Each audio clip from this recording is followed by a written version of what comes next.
진리의 도가 비방을 받게 될 것임이라는 제목으로 하나님 말씀 증거하겠습니다. 오늘 본문의 2절 말씀에 보면 진리의 도가 비방을 받을 것이다 라고 사도 베드로가 말씀하고 있습니다. 이것은 우리 1장 전체를 살펴보면서 사도 베드로가 이렇게 두 번째 편지를 쓸 수밖에 없는 이유 가운데 부르심과 택하심을 굳게 하지 못하게 하는 그런 여러 세력들이 있음에 대해서 알고 그런 부분들에 대하여 경고하는 말씀을 하는 것이었습니다. 그래서 우리 예수님의 다시 오실 것, 강림하실 것과 그리스도의 그 능력, 복음의 능력, 그것을 분명히 알고 그것을 날마다 생각나게 하시는 성령의 역사를 따라 우리의 생각이 일깨워 같은 말씀을 되새김질하고 반복하고 그렇게 그 말씀 속에서 살아가기를 간절히 원하는 사도 베드로의 아버지와 같은 심령이 드러나 있는 것. 그런데 역시나 이제 본격적으로 거짓 선지자들과 거짓 선생들, 그런 거짓 교사들이 실제로 참된 복음의 길을 걸어가려고 하는 이들을 많이 어지럽히는, 그래서 심지어는 그 진리의 도가 비방받게 되는 일이 있게 될 것에 대해서 말씀을 하고 계시는 것입니다. 이 시대가 우리 사도 베드로의 시대와 많이 비슷한 것 같고요. 그 거짓 선지자들과 거짓 교사들, 이단자들의 길을 따라가는 많은 이들이 실제적으로 음란하고 방탕하고 거짓하고, 그래서 실제로 진리의 도가 비방받게 되는 그런 일들을 그렇게 힘쓰게 하고 또 그런 가운데 미혹되게 하는 일들을 하고 있는 시대, 우리 지금 이 시대와 너무나 닮아 있다고 할 수가 있겠습니다.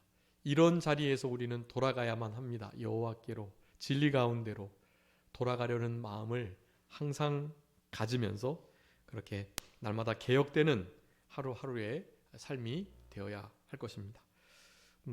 여기 1절 말씀 보면 그러나 백성 가운데 또한 거짓 선지자들이 일어났었다라고 말씀합니다. 이미 일어났었다라고 말하고 계시고, 그러니까 또 다시 일어나게 될 것이에요. 일어났었고 지금도 일어나고 있다. 그리고 일어나게 될 것이다 라고 말씀하면서 이와 같이 너희 중에도 거짓 선생들이 있을 것이다, 있으리라 라고 말씀하며 그들은 멸망하게 할 이단을 가만히 끌어들여 자기들의 사신 주를 부인하고 임박한 멸망을 스스로 취하는 자들이다 라고 말씀합니다. 여기 거짓 선지자들이 일어났는데 너희 중에 있는 거짓 선생들, 거짓 선생들은 거짓 선지자들과 좀 다른데요. 거짓 선생들은 거짓 선지자들을 끌고 오는 자들이에요. 거짓 교사들이 잘못된 지도자들을 그렇게 세우는 거라는 의미입니다. 참된 지도자는, 참된 교사는, 선생님은 진짜 지도자에게로, 곧 예수 그리스도에게로 이끄는 이들이 참된 교사, 참된 선생이고요. 그렇지 않은 이들은 다 거짓 선지자들에게로 이끄는 그런 거짓 교사들, 거짓 선생들이다라고 할 수가 있겠습니다. 그것을 이렇게 표현하고 있습니다. 멸망하게 할 이단을 가만히 끌어들이는 자다. 그러니까 거짓 교사들이 이 멸망하게 할 이단을, 그러니까 거짓 선지자들을 끌어들임으로 말미암아서 함께 다 멸망하게 된다. 거짓 선생들도 그렇고 거짓 선지자들도 다 멸망하게 되어 있거든요. 그런데 그 무리에 미혹되지 않은 이들을 빨리 미혹해가지고 함께 멸망받기 위해서 그렇게 힘을 쓰고 있는 거예요. 그런 상황 속에서 사도 베드로가 지금 이런 복음의 말씀을, 복음의 능력에 대해서 그렇게 쓰고 있는 것입니다. 그 이단들의 특징을 오늘 이제 1절 후반부에 이렇게 말씀합니다. 자기들을 사신 주, 샀다, 값을 주고 샀다 그런 의미예요. 그러니까 살아계신 주, 그렇게 잘못 읽는 분들이 계신데 사신 주가 살아있는 주가 아니라 자기들을 값을 주고 사셨던 그분, 그런 의미입니다. 그리스도의 보배로운 피로 우리가 구원을 얻었는데 그런 보배로운 그 무엇으로도 값을 매길 수 없는 너무나 크고 귀해서 돈을 주고 살 수 없는 그런 큰 대가를 지불하고 우리가 구원을 얻었음을 말하는 표현입니다. 자기들을 사신 주, 그 사신 주님을 부인하게 한다. 그리고 임박한 멸망을 스스로 취하게 하는 자들이다. 누가요? 거짓 선지자들이, 멸망하게 할 이단들이, 그리고 그 이단들, 거짓 선지자들을 가만히 끌어들이는 거짓 교사들이 그렇게 한다라는 것입니다. 뒤에도 이제 그 거짓 선지자들, 거짓 교사들의 특징이, 그 이단자들의 특징이 아주 잘 나타나 있는데요. 가장 먼저 1절에서 우리가 알 수 있는 것은 우리를 사신 주, 우리를 값을 치르고 사신 주님이 누구시죠? 바로 예수 그리스도이십니다. 예수 그리스도를 뭐 하는 자라고요? 부인하는 자들이다. 그들은 이미 부인했고 우리들로 하여금 그 예수님을 부인하게끔 한다는 거예요. 여러분, 우리가 예수님 부인하면서 살아가지 않나를 생각하셔야 합니다. 저는 부인한 적이 없는데요. 부인하신 적이 없겠죠. 나 예수님 몰라요. 예수님 나와 상관없어요. 이렇게 표현하신 적이 없으셨을 거니까요. 그런데 그것만이 부인의 전부가 아니에요. 우리 한번 읽어보겠습니다. 디도서 1장 16절일 것 같은데요. 디도서 1장 16절 한번 읽어봐 주세요. 디도서 1장 16절.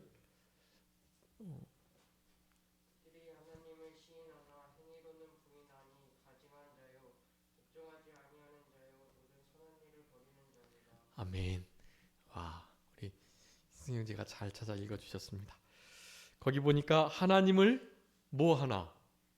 시인하지만 무엇으로는요? 행위로는 부인한다.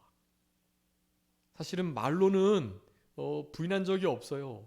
그런데 말 말고 내 말은 아닌 듯 하지만 사실 나의 모든 행동들이요, 우리 주님이 안 계신 것처럼, 주님을 모르는 것처럼, 나 주와 관계없는데요 하는 듯한 표정과 말투와 행동으로 그렇게 예수님을, 주님을 부인한다라는 것입니다. 여러분, 우리의 삶 속에 우리의 행위로 주님을 부인하는 일이 있지 않았나, 그것을 생각해 보셔야 합니다. 우리 에베소의 에베소 교회에 목회를 했던 우리 폴리갑이라는 귀한 속사도, 그러니까 사도들의 제자들을 속사도라고 하거든요. 사도는 예수님이 부른 자들이 사도고, 그 예수님의 제자들이 부른 이들을 속사도들이라고 합니다. 그리고 그 속사도들이 이제 제자로 부른 이들이 이제 흔히 중세 시대의 그 천주교의 신부들, 교부들이 바로 다 그 속사도들의 제자들이라 할 수 있겠는데요. 폴리갑이라는 분은 이제 그러니까 속사도들에 속한 거예요. 사도들이 부른 제자들. 폴리갑이라는 그 목사님은요, 그렇게 순교하셨다고 그래요. 한 번만 예수님을 부인한다면 내가 너의 목숨을 살려주겠다. 안 그러면 이 화형을 시키겠다라고 했단 말이죠. 그런데 그 폴리갑 목사님이 하셨던 말씀은 무엇이겠습니까? 한 번만 딱 부인하고 목숨이 살아서 남은 목숨이 연장되는 동안에 예수님을 잘 믿고 복음 많이 전하고 교회 일 충성되게 하고 그러면 되는 거 아니겠어요? 그런데 그렇게 하지 않았어요. 말뿐만 아니라 행위로도 부인할 수가 없었던 것입니다. 그래서 그렇게 말씀했다고 그래요. 주님은 80년 넘는 평생 나를 한 번도 부인하신 적이 없는데 내가 어찌 우리 예수님을 한 번이라도 부인할 수 있겠는가 하면서 순교의 자리로 나아가셨다고 합니다. 여러분, 우리도 이와 같은 각오가 있지 않으면 정말 우리를 피로 값주고 사신 예수님을 진짜 믿는다고 말하는 자들인가 하는 생각들을 해보셔야 하는 것입니다. 내가 그렇게 행위로 혹시 주님을 모른 척하고 아닌 것처럼, 크리스찬이 아닌 것처럼, 교회 다니지 않는 것처럼 주님을 나의 구주로, 나의 주인으로 모시지 않는 자와 같이 그렇게 행동했다면 철저히 회개하시고 이제 남은 때는 정말 나를 피로 값주고 사신 우리 주님을 결코 부인하지 않는 그런 삶을 살아가도록 그렇게 다짐하시고 힘을 쓰셔야 되겠습니다. 지난 시간에도 말씀드렸지만 우리 사도 베드로는 우리 예수님을 몇 번 부인했죠? 3번이나 부인했어요. 다른 제자들은 다 부인해도 나 하나만큼은 절대로 부인하지 않겠다고 했던 그가 부인했습니다. 그렇기 때문에 우리 예수님을 부인하는 것에 대해서 우리 사도 베드로는 아주 민감해요. 그래서 계속해서 주님을 부인하지 말 것을 교훈하고 권면하고 있는 것입니다. 이단자의 특징, 그리고 거짓 교사, 거짓 선지자들의 특징은 사신 주를 부인한다. 나를 피로 값주고 사신 그분이 없는 것처럼 생활한다. 모른 척하고 뒷방 영감처럼 그냥 내버려 두는, 주님과 친밀히 교통하기를 우리 하나님은 원하시는데 그렇지 않고 그냥 내가 원하는 대로 살아가는 거예요. 그렇게 살아가지 말도록, 그렇게 살아가는 자가 다름 아닌 이단자와 방불하다, 다르지 않다, 거짓 교사, 거짓 선지자와 같다라는 것을 말하는 것입니다. 여러분, 여러분의 생각 그리고 말, 행동을 점검하시고 신행일치, 여러분의 믿음의 고백과 행동이 일치되도록 살아가셨으면 참 좋겠고, 그렇지 않은 자들의 삶을 거짓된 삶, 거짓 교사와 선지자와 이단자와 같은 삶이라고 표현을 하는 것입니다. 그렇기 때문에 그런 중요한 정의가 그렇게 내려진다는 사실을 기억하시고 결코 그런 일에 우리가 관여되지 않도록 우리들의 신앙을 잘 지켜나가야 되겠습니다. 그래서 여기 우리를 값주고 사셨다라는 이 표현이 있기 때문에 우리가 정말 얼마나 큰 대가를 지불하고 우리 주님께서 우리를 그렇게 사셨나에 대해서 잠깐 살펴보도록 하겠습니다. 먼저 이 베드로전서 1장 18절 19절 말씀에 보면은요, 너희가 알거니와 너희 조상이 물려준 헛된 행실에 대해 대속함을 받은 것은 은이나 금같이 없어질 것으로 된 것이 아니다 라고 말씀하면서 대속받고 구원받고 우리의 영이 살고 귀한 복된 믿음이 우리에게 준 것, 그것을 말하는 것인데요, 오직 흠없고 점없는 어린 양 같은 그리스도의 보배로운 피로 된 것이라 라고 말합니다. 보배로운 피, 이것을 보혈이라고 그래요. 보배로운 피, 바로 보혈로 말미암아서 우리가 구속함을 받았다, 우리가 건진바 되었다, 그것을 말하고 있어요. 그리스도의 보배로운 피. 우리 부모님들은 우리를 위해서, 자녀들을 위해서 목숨을 걸 수 있습니다. 물론 자녀들도 부모님을 위해서 목숨을 거는 자녀들이 있죠. 인간 세계 속에서도 우리 예수님께서도 그러셨어요. 친구를 위하여 자기 목숨을 내어주는 것, 그것이 가장 큰 사랑이다고. 그런 사랑을 우리 크리스찬들은 나타내 주어야 하고요. 왜냐하면 그런 사랑을 우리가 먼저 받은 자들이기 때문에 그렇습니다. 여러분은 그런 큰 사랑을 받은 자들이에요. 우리 예수님이 여러분을 위해서 피 흘리셨단 말이에요.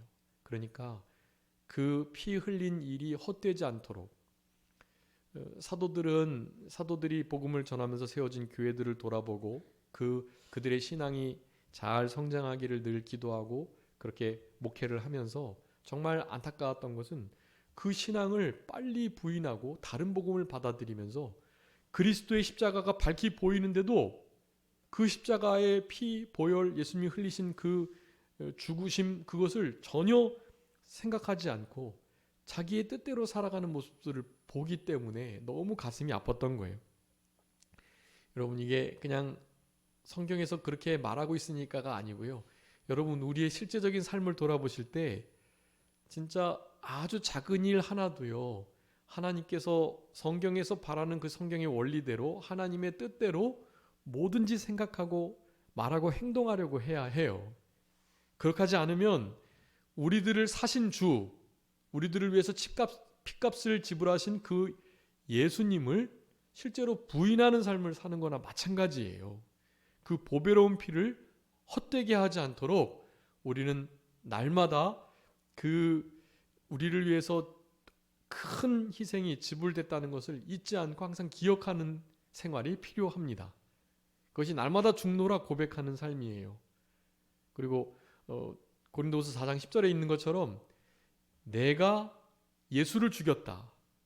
예수 죽인 것을 몸에 짊어진다 라고 표현해요. 내가 예수를 죽인 살인자다. 그 마음을 가져야 돼요. 그 마음을 가져야 예수 그리스도의 생명이 내가 예수님을 죽였다라는 그 마음을 가진 자에게 예수 그리스도의 생명이 풍성하게 나타나는 거예요. 여러분, 중요합니다. 한번 따라해 볼까요? 내가 예수님을 죽였다. 네. 고린도서 4장 10절의 말씀 원문이 그거예요. 내가 예수 그리스도를 죽였다. 물론 예수님이 나를 위해서 죽어주신 거예요. 그런데 내가 예수님을 죽였다. 즉, 나 때문에 예수님이 십자가 지셨다. 라는 말을 그렇게 하고 있는 거예요. 예수 죽인 것을 몸에 짊어짐은 그렇게 표현해요. 개역 성경에 그렇게 예수 그리스도 죽인 것을 몸에 짊어진다라는 표현이 있고요. 그런데 이 개역 개정 성경에는 조금 다르게 나왔어요. 개역 개정 고린도후서 4장 10절을 제가 잠깐 읽어드리겠습니다. 우리가 항상 예수의 죽음을 몸에 짊어짐은 예수의 생명 또한 우리 몸에 나타나게 하려 함이다. 그렇게 말하거든요. 우리가 항상 예수의 죽음을 몸에 짊어진다. 그렇게 조금 약하게 표현을 해놨어요. 예수님의 죽음을 우리 몸에 짊어진다. 그런데 개역 성경이 훨씬 더 원어에 가깝습니다. 내가 예수 죽인 것을 몸에 짊어짐은 그렇게 개역 성경은 돼 있어요. 예수님이 죽은 것을 몸에 짊어진 게 아니라 내가 예수님을 죽인 것을 몸에 짊어짐은 이라고 표현하고 있어요. 그것이 더 분명하고요. 내가 예수님을 죽였다. 여러분, 내가 예수님을 죽였다는 이 마음을 가지고 있다면 결코 나를 위해서 죽어주신, 내가 죽인, 그래서 그 삶을 나에게 주시고 이제는 내가 나 대신에 그런 예수 그리스도인다운, 그리스도의 작은 그리스도다운 그런 삶을 살아가라고 우리에게 부탁하시고 하늘에 계시는 우리 예수님을 정말로 그렇게 생각한다면 여러분, 우리는 범죄할 수 없고, 그리고 우리의 마음대로 자행자제할 수 없고, 말로도 행위로도 우리의 생각으로도 양심으로도 우리 주님을 결코 부인할 수 없는 그런 삶을 살아가게 될 것이에요. 이 거짓된 세대에 거짓 선지자들과 거짓 선생, 이 거짓된 이단들이 횡행하는 이때에 우리를 사신 주님을 부인하게 하는 이와 같은 시대 속에서 여러분의 신앙을 잘 지키시고 예수 죽인 것을 몸에 짊어지심으로 말미암아 결단코 어떤 대가가 지불됐는지를 항상 민감하게 생각하며 우리의 생활 속에 예수 그리스도의 풍성한 생명이 나타날 수 있는 그런 복된 신앙의 길을 끝까지 걸어가시는 그런 우리 모두가 되어야 할 것입니다. 그런데 거짓된 그들은요, 그것을 뒤바꾸는 거예요. 그것이 별거 아니다고 말하는 거예요. 주님이 죽어주신 거 그거 중요한 게 아니고 복음의 은혜의 시대에 그냥 자유롭게 우리의 자유를 누리기만 하면 돼 라는 식으로 우리 주님과는 관계없는 삶을 살아가도록 우리를 부추기고 있다는 것을 여러분 알아야 되겠습니다. 그래서 그렇게 우리를 사신 그분, 우리에게 어떻게 살아갈지에 대해서 분명하게 요구하고 계세요. 요구하실 만하죠. 우리를 위해서 죽어주셨으니 내가 죽는 대신에 너 좀 이렇게 살았으면 좋겠다 하신 거니까요. 그러니까 분명하게 우리를 향하신, 우리를 위해서 대신 죽어주신 그분의 요구가 있단 말이에요. 그 요구를 잘 들어드려야만 합니다.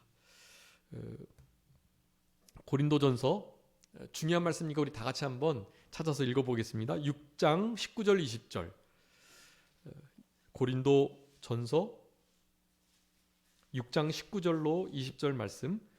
네, 고린도전서 6장 19절부터 20절 우리 다 같이 한 목소리로 읽겠습니다. 고린도전서 6장 19절 20절 시작. 너희 몸은 너희가 하나님께로부터 받은 바 너희 가운데 계신 성령의 전인 줄을 알지 못하느냐.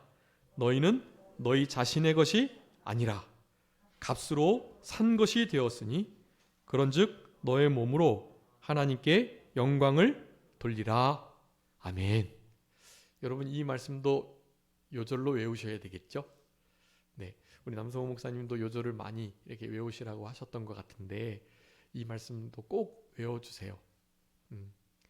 그래서 이 말씀이 우리의 신비에 잘 새겨지고 이 말씀의 인도와 주장을 받는 삶을 살아간다면 적어도 우리를 위해서 대신 죽어주신, 우리를 피값으로 사신 우리의 주인, 우리의 왕이신 주님을 우리가 최소한 부인하지 않고 살아갈 수 있는 우리들이 될 수 있을 것입니다. 여러분 우리 주님께서 우리를 피값으로 사셨고 그래서 우리는 더 이상 우리의 것이 아님을 분명히 말씀하고 계십니다. 그러면서 값으로 산 것이 되었기 때문에 그런즉 너희 몸을 하나님께 영광을 돌리는 삶을 살라고 말씀하십니다. 너희는 너희 것이 아니다 분명히 말씀하셨어요. 그러니까 나의 인생은 내 거예요? 누구 거예요? 그것 하나님 거예요. 주님 것이에요. 시간은요? 내 시간인 거예요? 시간은 내 시간이에요? 그것도 하나님의 주님의 시간이에요. 여러분의 손과 발은요? 주님의 것입니다. 그것도. 그래도 이 내 마음은 누구 거겠죠? 그래도 마음은 누구 걸까요? 마음도 주님의 것이에요. 그러니까 내 마음이지 뭐. 내 마음인데 어때? 내 마음대로 좀 하면 안 돼? 그렇게 말할 수 있지만 그렇게 말하면 안 돼요. 적어도 값으로 산 바가 되었다라는 진리를 알고 있는 우리들은 그렇게 말하면 안 돼요. 내 마음이 내 마음이 아니에요. 누구 마음이라고요?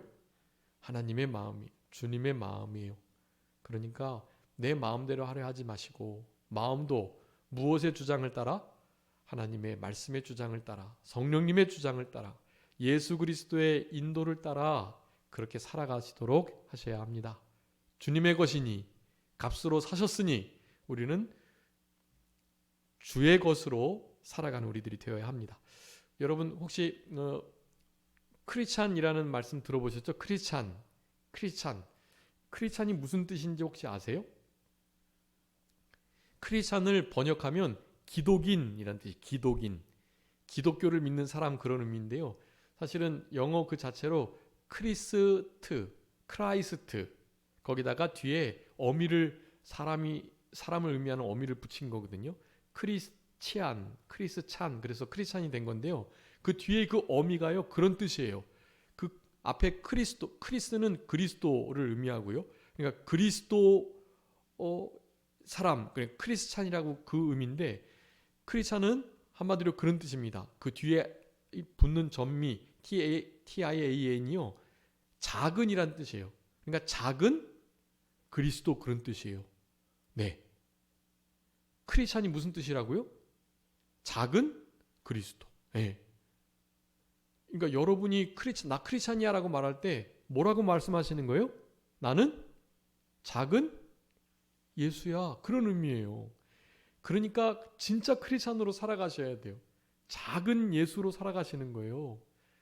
그리고 또 그리스도의 것 이런 뜻이 있어요.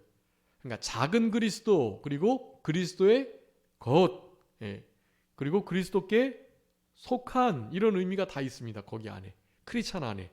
그러니까 여러분 아주 사실은 무거운 이름이에요. 크리스찬이 작은 그리스도 그리스도께 속한 것 그리고 그리스도의 것이라는 거예요. 소속을 나타내고 또한 소유가 누구인지를 나타내고 그리고 작은 그리스도 예수다라는 것을 말하는 단어예요. 여러분 그런 크리스찬으로 남은 때를 좀 살아가셔야 되겠고 그러기 위해서는 우리 예수님께서 피값을 주고 우리를 사셨다라는 것을 잊지 않고 부인하지 않고 감사하며 살아가는 그런 우리들이 다 되어야 하는 것입니다. 로마서 14장 7절 8절에도 우리 중에 누구든지 자기를 위하여 사는 자가 없고 자기를 위하여 죽는 자도 없도다라고 말씀하시면서 우리가 살아도 주를 위하여 살고 죽어도 주를 위하여 죽나니 그러므로 사나 죽으나 우리가 주의 것이로다 그렇게 말합니다. 사나 죽으나 우리가 누구 거라고요? 주의 것이다 라는 것을 여러분 항상 잊지 마셔야 되겠어요. 그래서 고린도후서 5장 15절 말씀에 보면은요, 그가 모든 사람을 대신하여 죽으심은 살아있는 자들로 하여금 다시는 그들 자신을 위하여 살지 않고 오직 그들을 대신하여 죽었다가 다시 살아나신 이를 위하여 살게 하려 함이라 라고 말씀합니다. 우리를 위해서 죽어주셨다가 다시 살아나신 분 누구시죠? 예수님. 예수님을 위하여 살아가도록 하시기 위하여 우리를 위해서 죽으셨다라는 것입니다. 우리 예수님이 죽으신 분명한 목적이 있어요.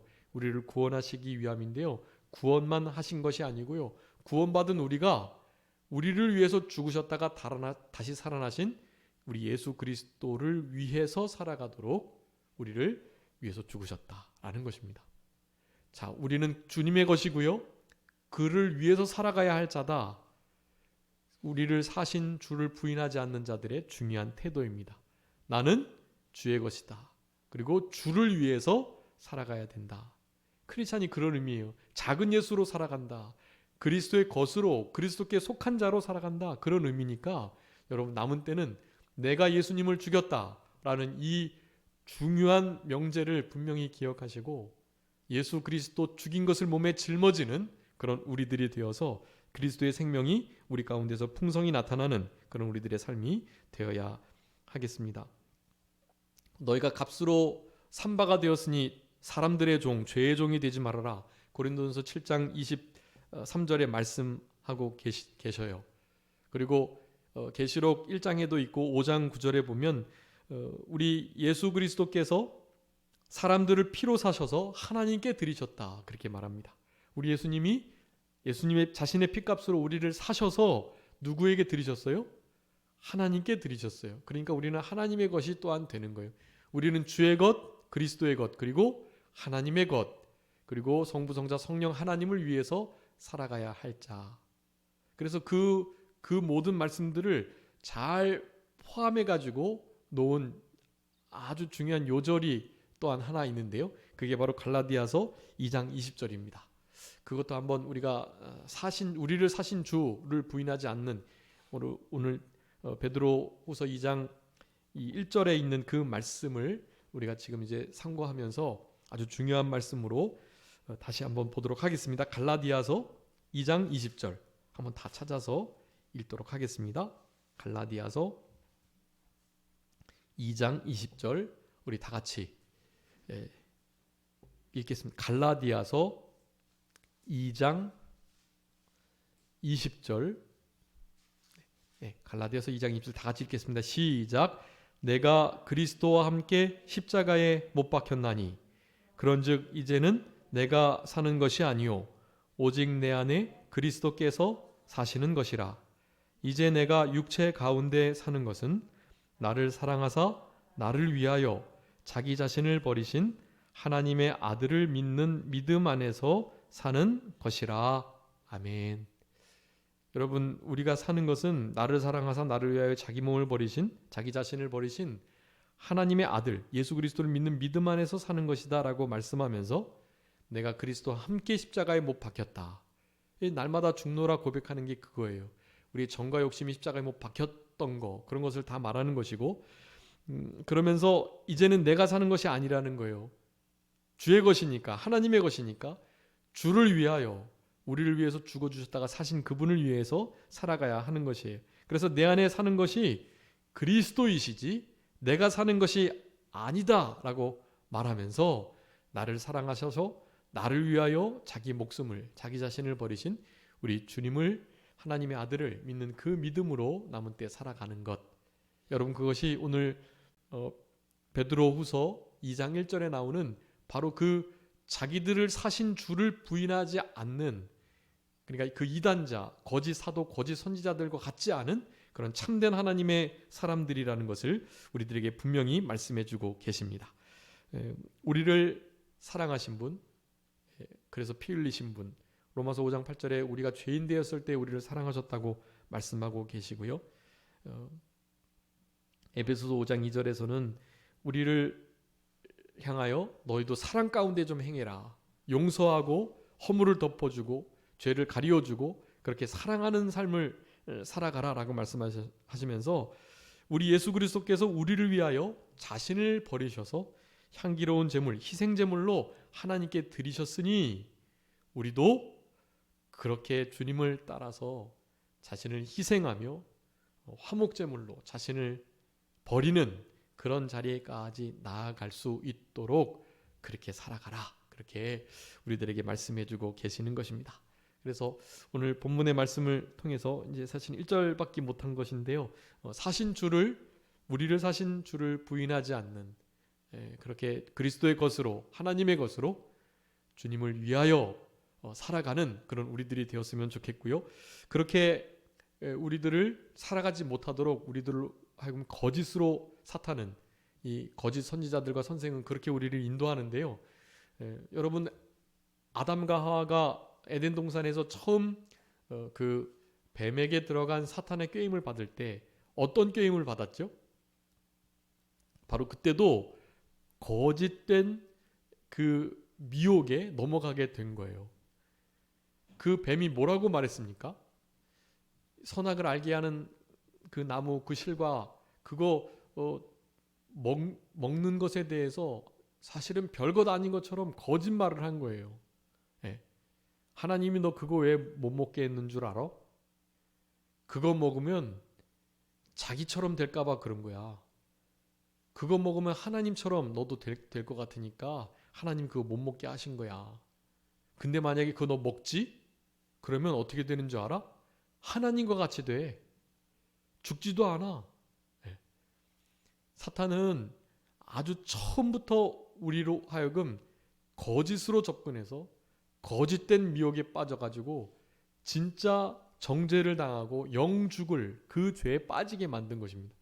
그러니까 요한복음 8장 44절에는요. 바로 이 사탄을 거짓의 아비라고 표현해요. 거짓의 아비. 거짓, 그리고 살인, 처음부터 살인한 자, 그리고 욕심으로 행하는 자. 이 세 가지가 사탄의 아주 중요한 우리를 넘어뜨리려는 그 수단이에요. 세 가지. 우리로 하여금 욕심이 나게 하고, 그리고 살인은 시기 질투, 미워하는 거, 욕하는 거, 형제를 미워하는 거, 그것도 살인이거든요. 그렇게 우리를 인도하는 거예요. 욕심과 살인, 그리고 가장 중요한 것이 바로 거짓입니다. 거짓. 여러분, 거짓이 사탄의 이 이단자들의 가장 큰 특징이에요. 여러분, 우리는 우리 교단의 가장 어른 목사님이셨던 우리 이병규 목사님의 스승 목사님이셨던 김현봉 목사님께서 이렇게 기독교 신앙 중에 정말 중요한 덕목이 뭐냐고 물으셨을 때 그렇게 말씀하셨다고 그래요. 첫째는 진실이다. 그렇게 말씀하셨대요. 두 번째, 그러면 중요한 덕목이 뭐냐고 물었더니 두 번째도 진실이다. 그러면 세 번째는 좀 다른 걸 좀 해주셨으면 좋겠는데, 세 번째는 그러면 중요한 게 뭘까요? 물어봤더니 셋째도 진실이다. 그렇게 말씀하셨대요. 여러분, 진실은 사실은 생명입니다. 진실과 진리 같은 말이고요. 진리를 위해서 우리가 죽고 살아야만 하는데 진실하게 살아가야 하는 것이 바로 그와 같은 것이에요. 적어도 여러분 진실하게 생활하셔야 돼. 양심을 속이지 말고, 자기 자신 속이지 말고, 다른 사람 속이지 말고, 심지어는 하나님까지도 속이려고 하는데 그러지 말고, 아무도 몰라도요, 사탄이 알고 하나님이 알고 자기 자신이 아니까 적어도 새 존재는 아는 거예요. 아무도 보는 사람 없어도. 그러니까 우리는 무슨 일이 있든지 진실하게 생활해야 합니다. 많은 신앙의 위대한 선진들은 항상 그 진실한 삶을 살았어요. 진실, 정직, 공의, 의, 선, 그리고 주 앞에서 주와 함께 그렇게 살아가는 것이 아주 위대한 신앙의 사람들의 공통적인 신앙적 요소들이었어요. 그 중에 가장 핵심을 뽑으라면 역시 진실입니다. 예. 그래서 요한계시록 17장 14절 말씀에 보면 저희가 어린 양으로 더불어 싸우려니와 어린 양은 만주의 주시오 만왕의 왕이심으로 저희를 이기실 터이요 또 그와 함께 있는 자들 곧 부르심을 입고 빼내심을 얻고 진실한 자들은 이기리로다, 그렇게 말씀하고 있어요. 네, 사실은 이 계시록 17장 14절 말씀이 저희 집의 가훈인데요. 그래서 맨 마지막 진실한 자는 이기리로다, 그게 저희 집 가훈입니다. 그래서 무슨 일을 하든지 그냥 진실되게 하는 거예요. 진실하면 결국 이기니까요. 진실하지 못하면 사실은 사탄의 노릇하는 거예요. 사탄에게 미혹당하기 딱 좋고요. 어떻게든지 욕심을 내서 좀 시기 하는 마음이 있어서 그렇게 살아가면 여러분 결코 승리할 수 없어요. 진실하게 살아가면 바보 같고 당하는 것 같고 손해보는 것 같고 뭐 그렇게 보이지만 결국 진실한 자가 이긴다라고 성경은 말씀하고 계세요. 그러니까 진실하게 살아가려고 힘쓰는 우리들이 되어야 됩니다. 오늘 본문의 말씀에 의해서 거짓과 그리고 무엇이요? 사신주를 부인하는 것. 네. 이와 같은 삶의 태도로 살아가게 될 때 거기에 넘어져 참된 크리스찬으로 살아가지 못하면 오늘 본문의 제목과 같이 그때 비로소 진리가 비방을 받게 되는 것입니다. 거짓된 자들과 함께 있다 보면 진리가 비방받게 되지 않을 수가 없어요. 그렇기 때문에 이 패역한 세대 속에 이 불확실하고 또 거짓이 횡행하는 이 시대 속에 우리가 진짜 승리하려면 진실하게 살아가시고 우리를 피로 값주고 사신 주님을, 우리의 왕이신 예수 그리스도를 결코 말로나 행위로나 부인하지 않는 그런 복된 삶을 살아가도록 힘쓰셔야 되겠습니다. 우리가 이렇게 진리 가운데 있다면 사신주를 부인하지 않고 또 거짓하지 않을 수가 있는데요. 그래서 우리 사도 요한은 이렇게 말씀합니다. 요한 1서 2장 21절 22절 말씀 읽고 말씀을 마치도록 하겠습니다. 요한 1서 2장 21절 22절입니다. 제가 읽겠습니다. 내가 너희에게 쓰는 것은 너희가 진리를 알지 못하기 때문이 아니라 알기 때문이요 또 모든 거짓은 진리에서 나지 않기 때문이라. 거짓말하는 자가 누구냐? 예수께서 그리스도이심을 부인하는 자가 아니냐? 아버지와 아들을 부인하는 그가 적그리스도다 라고 말씀합니다. 요한일서 2장 21절 22절 말씀인데요. 진리가 있다면 거짓할 수가 없어요. 진리로부터 거짓이 날 수 없기 때문입니다. 다시 말하면 거짓이 있다는 것은 진리에 속하지 않았다, 그 뜻이에요. 그러니까 진리가 없다라는 것이 진실하지 않다라는 거거든요. 그러니까 진실하지 않은 자는 진리가 없는 자고 진리가 없는 자면 거짓할 수밖에 없어요. 두 가지 중에 하나예요. 중간지대는 없어요. 신앙은 진리 아니면 거짓이에요. 참 아니면 그릇된 것이에요. 그렇기 때문에 우리는 언제나 진리, 진실의 편에 설 수 있도록 예수 그리스도를 부인하는 자, 예수 그리스도와 그 아버지 하나님을 부인하는 자, 적그리스도다. 지금 적그리스도 세력들이 거짓 교사, 거짓 선지자들이 되어가지고 이단자가 되어 멸망하는 길로 이 베드로 사도가 전도한 많은 성도들을 미혹하려고 하고 있는 중에 바로 이 말씀을 하는 것입니다. 거짓하지 말아라. 진실하라. 우리를 피로 값주고 사신 주를 부인하지 말라. 우리들에게 말씀하고 계시니까 한 주간도 우리 주님 앞에서 진실되게 주님의 것으로 참 크리스찬으로 작은 예수로 살아가는 우리 모두가 되어야 되겠습니다. 잠깐 기도하겠습니다. 살아계신 우리 아버지 하나님 감사합니다. 우리들에게 진리로부터 나지 않은 거짓을 멀리 하라고 교훈하시며 거짓 선지자, 거짓 교사들의 그 망하게 할 이단을 끌어들이는 그 일 속에 참여하지 않도록 저들은 우리를 피로 값주고 사신 주를 부인하게 하는 자들인데 그와 같은 길을 걷지 않는 우리들 될 수 있도록 주님께서 우리의 마음과 우리의 믿음을 지켜주시고 남은 때 거짓하지 아니하고 진실만을 행함으로 진실한 자가 이기겠다고 하셨던 그 말씀대로 늘 승리하는 삶을 살아가는 우리 모두가 되게 하여 주시옵소서. 우리는 우리의 것이 아님을 분명히 기억하고 우리를 사신, 죽었다가 다시 살아나신, 피로 값지고 우리를 사셔서 하나님께 드리신 주를 위해서, 하나님을 위해서만 남은 때 살아가는 우리 모두가 되게 하여 주셔서 참된 크리스찬, 작은 그리스도, 그리스도께 속한 자, 그리스도의 것으로 남은 때를 살아가는 우리 산정교회 모든 성도님들 다 되게 해주시기를 간절히 바라옵고 감사하오며 예수 그리스도의 이름으로 기도 올리옵나이다. 아멘.